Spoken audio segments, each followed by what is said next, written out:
Lithuania का क्लैपेडा port, ये port Baltic क्षेत्र का सबसे बड़ा बंदरगाह है।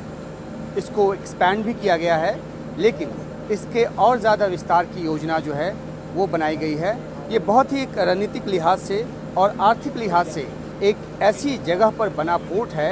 जो ख़ास तौर पे भारत और मिडिल ईस्ट और यूरोप को जोड़ने में एक गेटवे का काम कर सकता है। और इसलिए जब हमने यहाँ के डीजी से बात की तो उन्होंने साफ तौर पे कहा कि वो एक महती भूमिका निभाने को तैयार हैं और भारत के साथ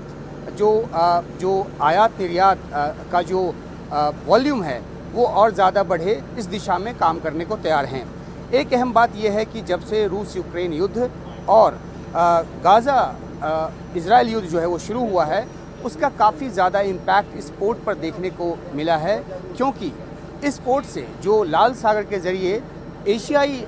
बाज़ार में, एशियाई देशों में जो निर्यात जाता था या वहाँ से जो आयात आता था, उस पर काफ़ी असर पड़ा है। क्योंकि हुती जैसा संगठन जो है उसने लाल सागर को काफ़ी डिस्टर्ब कर दिया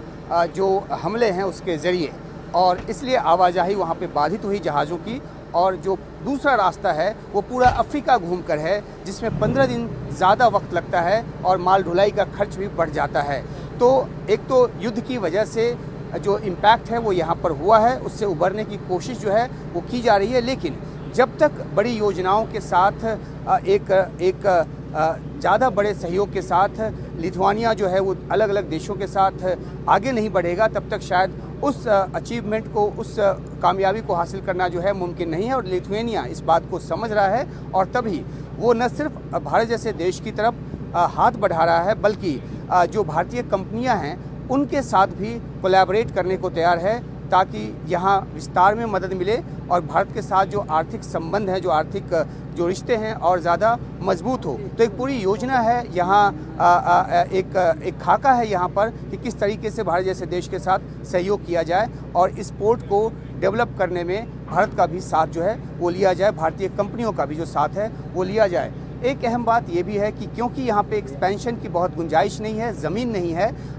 लेकिन जो रिक्लेम करने की जो कोशिश है वो की जा रही है, जिसमें कि बहुत ज़्यादा निवेश की ज़रूरत है। और इसलिए जो यहाँ के डीजी हैं इस पोर्ट अथॉरिटी के, उन्होंने साफ तौर पर नाम लेकर ये कहा कि अडानी समूह जैसी जो कंपनी है उसके साथ वो कोलैबोरेट करने को तैयार हैं और उनका जो निवेश है यहाँ पर हो। एक अहम बात ये भी है कि जो भारत और लिथुआनिया के बीच जो द्विपक्षीय रिश्ते हैं वो ज़्यादा मजबूती से आगे अब बढ़ने वाले हैं, क्योंकि 2 साल पहले ही यहाँ पे दूतावास जो है वो खोला गया है। 3 बाल्टिक देशों में दूतावास खोला गया, उसमें लिथुआनिया भी है। तो जाहिर सी बात है कि जब भारतीय राजनयन के तौर पे यहाँ पे भारत की मौजूदगी हो गई है तो संबंधों को आगे बढ़ाने में मदद मिलेगी। और इसलिए यहाँ इस पोर्ट पर हमें आने का मौका मिला जब हम लिथुआनिया के एक ग्रुप पर हैं, एक ट्रिप पर हैं। हम ये जो जानकारी है अपने दर्शकों के लिए लेकर आ रहे हैं कि आखिरकार कैसे एक देश, यूरोप का एक देश जो है वो भारत की तरफ बाँह फैलाए खड़ा है, ताकि ये खुद भी तरक्की करे और ये इसकी जो स्थिति है, जो आर्थिक और जो भौगोलिक जो इसकी स्थिति है, उसके ज़रिए वो भारत जैसे देश को भी फ़ायदा पहुँचाए। क्लैपेडा से उमाशंकर सिंह आपके लिए।